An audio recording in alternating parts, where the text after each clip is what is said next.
officials. News 10's Todd Chandler has that and their reaction. Turn around. When are we going to stop wasting water here at the Capitol? David Powell took out his phone and started recording at the Capitol after seeing watering on a nightly basis. Today is Thursday. It is illegal to water your grass on your property in the city of Sacramento, except on Sundays and Wednesdays. It's Thursday. Powell continued to show up on days where watering isn't permitted, only to see it happening at the Capitol. Another patch of grass that doesn't have trees that was watered. All of this is all watered. Even Monday afternoon while we were there, we saw sprinklers in full force. We showed Powell's videos to Brian Ferguson from the Department of General Services. His office is responsible for the upkeep of state property. Certainly that's something we need to take a look at, that as soon as we saw the video, it was forwarded to the appropriate folks, and we're going to be out there fixing it. Ferguson says the state has cut back water use by 40%, above and beyond the governor's mandate. We're only watering each spot once a week, so we are complying with the spirit of the law. However, the park is so big, it takes us a whole week just to water each spot once. But he admits they could do even more to conserve. And we want to lead by example and let the public know that the state's committed to saving water. Now, joined with David Powell, he took out his camera phone and started recording when he saw watering going on at the Capitol. What made you decide to do something like this?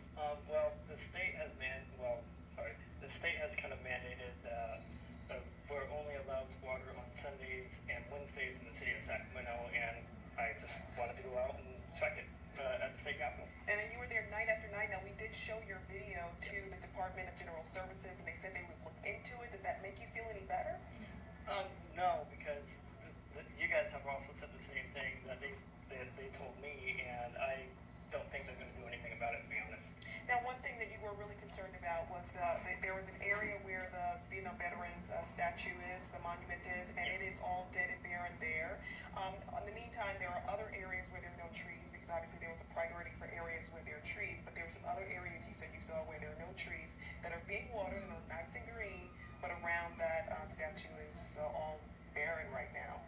Yes, ma'am. Very concerned about that, obviously, since you're a veteran yourself. Can you tell us, what do you think about that when you see that? It's just a symbol of how the state treats its people, and being a veteran, it just hurts more than anything.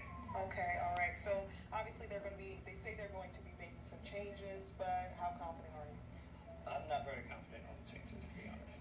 All right. Well, I'm sure David Powell will still be out there with his camera and looking for any slip-ups from the state. We also have been told by the state that if you see anything, that you should reach out to their website. They'll have all that information if you want to report them as well. That's the latest here.